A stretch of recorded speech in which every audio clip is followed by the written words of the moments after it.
Hey guys, I'm Corey. And I'm Kyra. And welcome to Above the Bar. Every week we're talking about conversations that are in the news, that impact you. And we're doing it all, guess what? Tell them, Kyra. With a legal twist, of course, and a special libation. What better combination could you ask for? Libation, conversation. I don't know. I don't think there is a better one. Certainly as an attorney, I would disagree to anyone who said there was one. Accurate. And today we have something for the cool down. I know I've been stressed recently, and there's nothing like a stressful day. You come back home and you unwind a little bit. So we have a perfect drink for that when we get to the summertime heat. I'm going to say I'm excited. The ingredients that Corey has up here on the counter, she has some champagne, some Martell, some Grand Marnier. I'm like, oh, this is going to be a drink with the pack. Well, you just grabbed the Grand Marnier because you wanted it, because that's not in my drink. So she just tried to mix it up, put some Grand Marnier in yours, but mine does not. Sorry. Mine does My not. bad. Okay. Mine is called a champagne cooler, and it actually is a drink from Prohibition. So nice. It is a cognac drink, and if you are not a fan of cognac, you know that it's wine. So it's champagne plus cognac. So the CC's with CC. And how can you lose? And it's got a champagne cooler. CC with CC on some CC's. I feel like I'm kind of a rapper today. So dropping bars. So it is a super relaxing, fun drink, and it's very, very simple. So I thought it was because it was so simple. I'll just show you right here how you make it. So you just muddle some strawberries with a little simple syrup. But you know that you can use sugar really determined based off of the flavor of your strawberries. So if they're sweet and ripe, like they usually are in the summertime, you may get away with none or just a little simple syrup. Or you can just muddle it with sugar right away, right? If you don't have simple syrup, don't feel like you're skipping a step. So muddle that up. That's going to be our yummy base. So we got this top tighter and some for Kyra. Yay. So you keep it light because you're going to top it with what? The chips. So if you know anything about cognac, it can get deep down in the wells of heaviness. So the champagne helps to make sure it keeps it light. So you have the lightness, the strawberries, and the cognac that's going to pack a little more of a punch. So you got a powerful little combo. Chop through that heavy day you're having. So, it smells good. It smells very, very good. It looks good. It's let me give you guys a look at that color. You can see some of the strawberries in the bottom. Don't look at my terrible nails. So that is the champagne cooler. Try it out. Also, don't forget, you can always twist it up. We're always twisting things up. Yes. Put in your favorite fruit. So keep it fresh for the summer. Use exactly what you like. The ingredients that you like matter to you. Is going to make your drink taste better. But if you want to test it out the first time, try strawberries. I got some really good ones from Specs today. So let's see. Let's see. Oh, that's yummy. That's really smooth. Yeah. And the cognac is like, it hits your taste buds in the back, and it's like a little after surprise delight. I don't know. It's really good. Yeah. It doesn't. It kind of looks like beer. You know, like it has like the kind. It does. I hate beer, but it kind of, you know. So anyway, it is a good mix of soft the name and hard. Again? Champagne cooler. Champagne cooler. So don't always share with us if you like it. If you hated it, it's cool. I won't get offended. But we are on this quest for great libations. Yes. Because guess what? It feeds a great conversation. Yes. And if you guys try a different fruit, I was thinking like maybe other berries. But if you try something else, whatever you try, please come back and comment and let us know so that we can try it. And we want to expand our horizons with you guys. So if you try something, let us know. You know what? I also wanted to say this is a great drink that you can make ahead of time. Just have, you know, a bigger thing kind of mixed for the base of it. And then you just top everybody off with as much champagne or as little champagne as they like. And so you have a good way to make a variation or like a party drink. Look at that. Cheers to champagne coolers. Yay. All summer 2021. So, today's conversation, we're going to go back in time a little bit. Okay. With the Central Park Karen. Now, I don't know if you guys remember her, but she is the one who called the police so frantically on this African-American bird watcher who was attacking her, and she feared for her life because she was in so much danger. Well, y'all know what? She is actually now back in the news because she is suing her former employer for discrimination for firing her because they felt like her actions and behavior did not align with their, zero tolerance for racism. So I just want to let me clearly let y'all know what she's suing her employer for. And her employer was Franklin Templeton out of New York, based in Manhattan.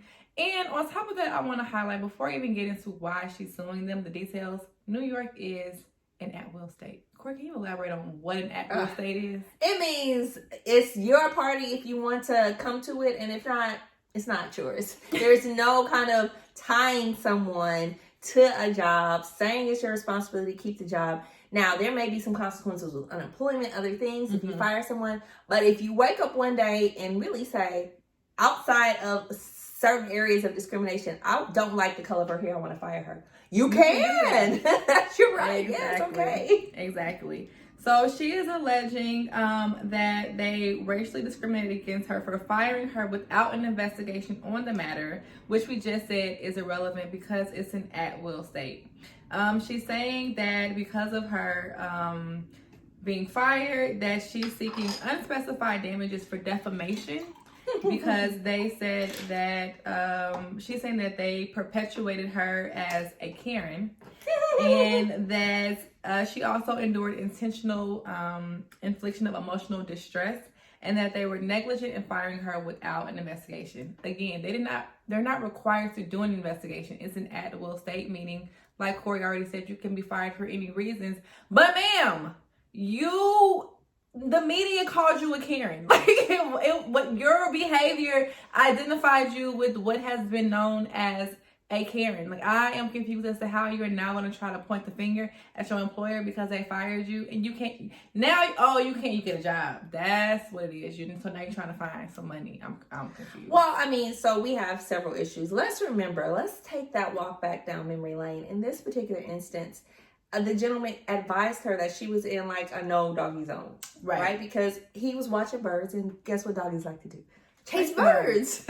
So she said no, and she said, the nerve of you to talk to me. I can force you to go away. So she had bad behavior.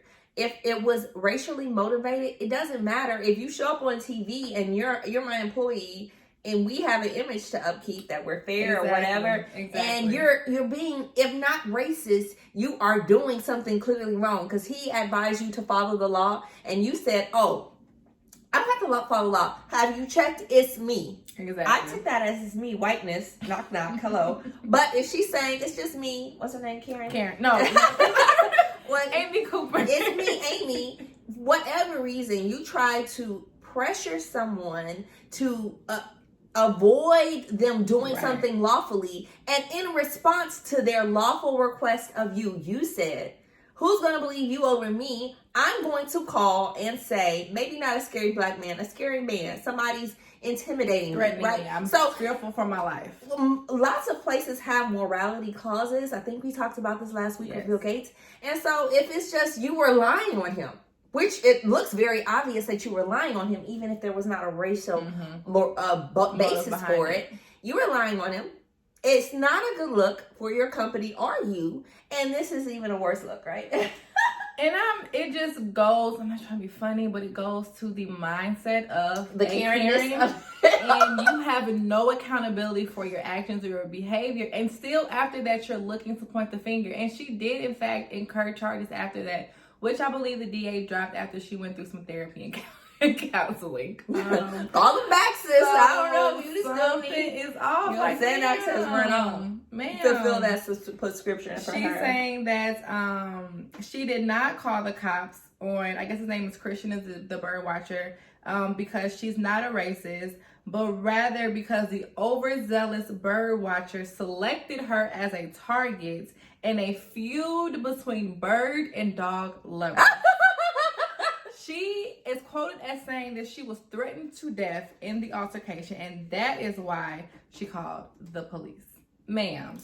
I mean, if you've seen the video, he was very calm. He said, put your dog on a leash. That's what it was. He kept saying, put your dog on a leash, put your dog on a leash. And then when he tried to entice the dog with some dog treats.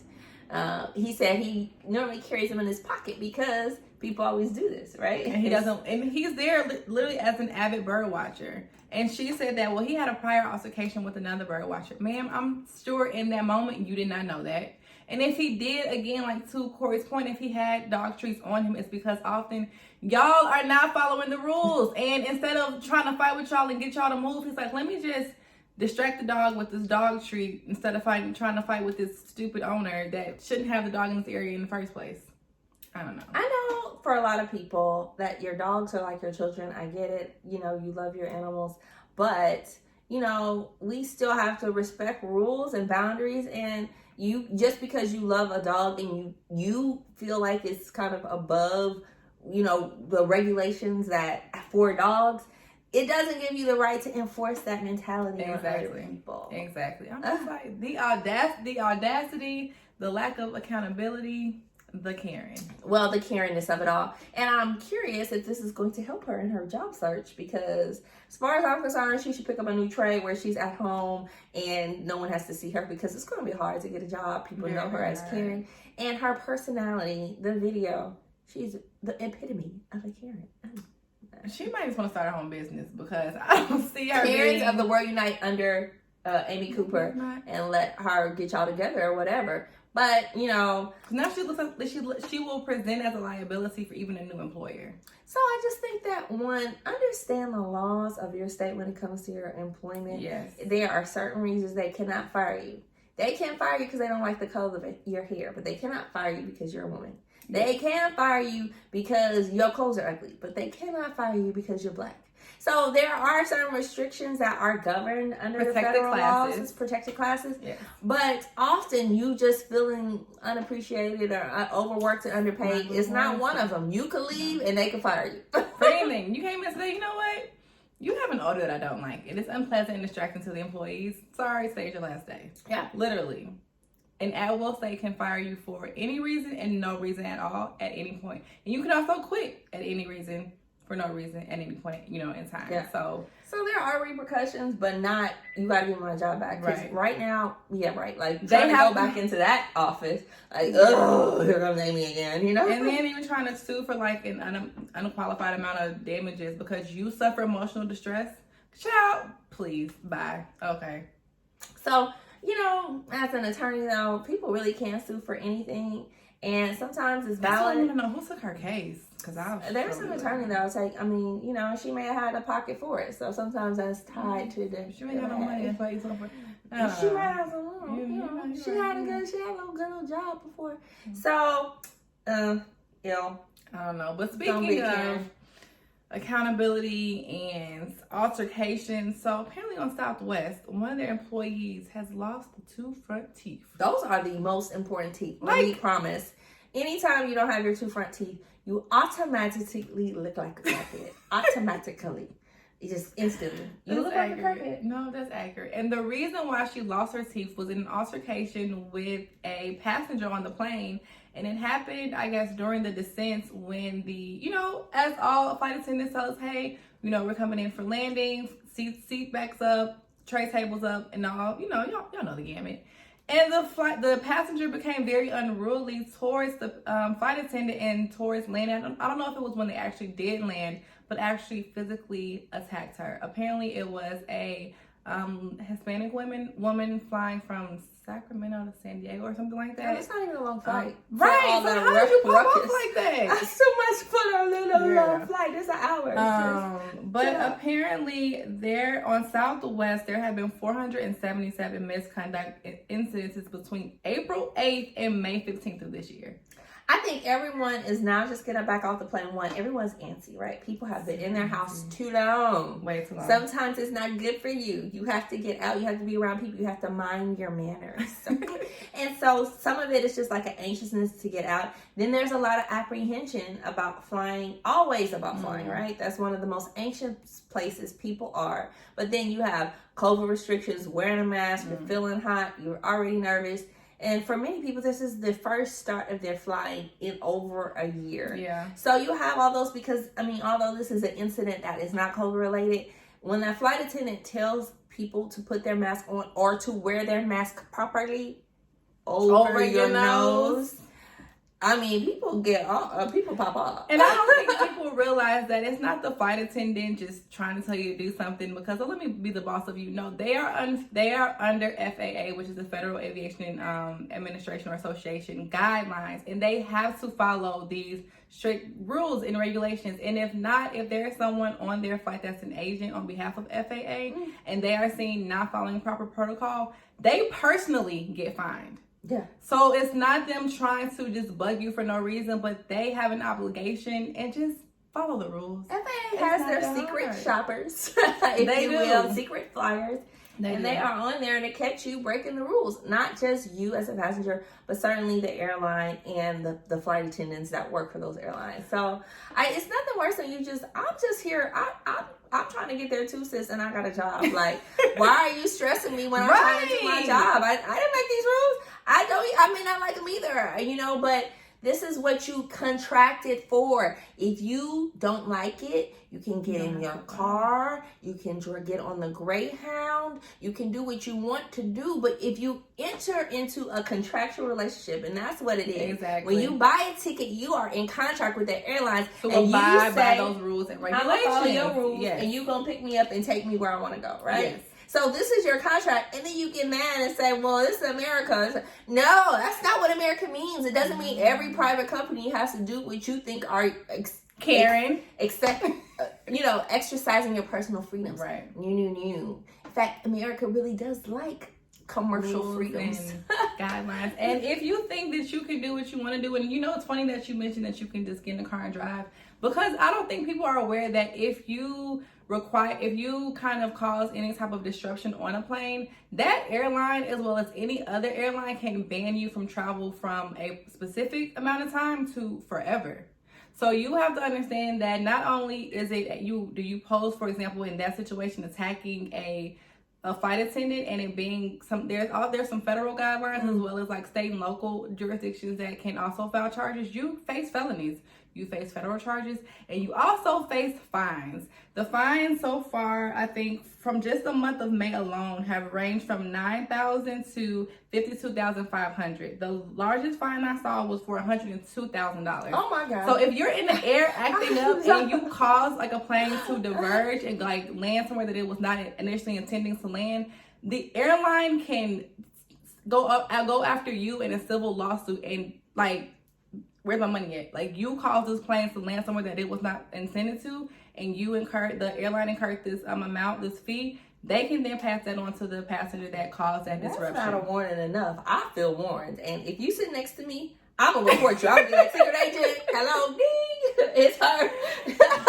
alert. Right here. And people are like, well, they're marshals and air marshals on the plane, so are they? No, air marshals are there for like serious things like a plane being hijacked and terrorism and things like that. Air marshals are not on the plane to handle unruly passengers to this capacity. So, folks, get it together.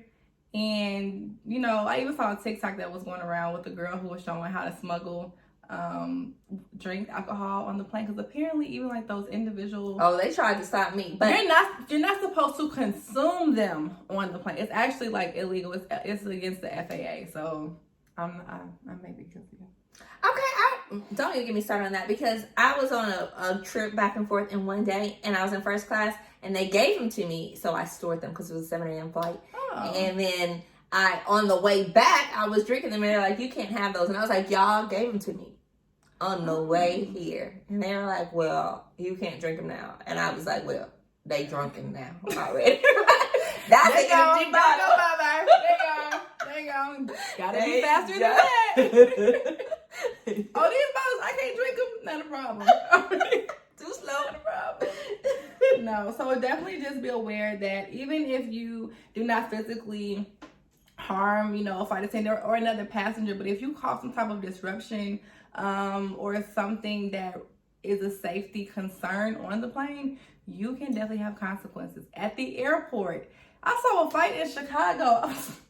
It was so embarrassing. I believe it was at Midway. It was embarrassing. And I think it started on the plane and everybody has to get off the plane. I will hop up and fight you if you make me get off this plane. Look, Say that for the trash, because I want to get there stress free, right? Like, it's already enough. Your plane starts and dipping and diving, and your little heart rate go up. You say a little prayer. You think about your will. You know what I'm saying? So I already got enough stress when it comes to flying. I'm not gonna deal with you because you want to argue with Pookie and them. Like, shh. No. And if you get into an issue and you're going to an international destination, be aware that international destination, the country that you're landing in, can govern your repercussions. I'll tell you from experience, don't fool around, y'all. It's serious. Don't think everybody's America. It's not. And they're often much stricter. Y'all think that America's bad. They're often much, much, much stricter it's just in other countries. P's and Q's. Be on your P's and Q's. All the time. Speaking of P's and Q's, and hopefully making some progress in our police reform, on the anniversary, this past Tuesday, of George Floyd's passing, his murder, we are looking at the George Floyd Justice and Policing Act of 2021. They were trying to have it actually signed by Biden on the anniversary on Tuesday, but this is the first time that Congress is really having a heavy hand in policing and police reform amongst states. So, Democrats are really trying to push for there being more accountability on the behalf of actual officers, and there not being this kind of overarching immunity to officers. And then, on the other side, Republicans are wanting to actually increase the immunity and protection. So I think they've gotten to a point where there is some type of framework, and they're hoping that by next month, this bill will be signed. So there's some optimism there. Some of the things that I know that the bill will address is that it will ban chokeholds, period. And that for federal, at the federal level, there will no longer be the no-knock search warrants. They would also tie funding for state and local law enforcement to officially banning those same practices with regards to banning chokeholds and having the no-knock search warrant. So if there is states that are also adapting those federal guidelines, then they'll be incentivized with additional funding. They'll also make it easier to prosecute and create a national database of police misconduct. Well, that is golden. I mean, I think some of these things are bizarro to me, because I certainly understand the process of making and creating and passing and signing a bill. But we saw the Asian American Hate Act get signed quickly. And so I could have finished this whole book with that comment. Well, I just noticed things sometimes. I say a little something. And so if you have the position that cops are good and fundamentally good and they have a hard job and we should, reward them, then what does it mean to you if we say we have these penalties for bad cops? But if your argument, well, cops are good, then how does your argument fit the framework, right? Exactly. Because if I'm saying, well, I'm going to have an increased penalty. So it's kind of like the COVID mask. If I'm wrong about the facts, prove me wrong. Right. This won't in fact impact many cops because they're so good and great that these restrictions are going to be so randomly used and such outliers that what does it matter, right? So if you say, oh no, you can't do that, then it's almost automatically saying like, well, we know there's some, but because their job is hard maybe, or because being a cop is stressful, or whatever your argument is, that we should not actively try to enforce these more restrictive terms on them. Sure. So, if that's what you believe, I don't know why you wouldn't think that this could be helpful if you think it's just outliers. But what we more commonly believe is that it's a sprinkling throughout. And it's been almost impossible to vet out the sprinkle.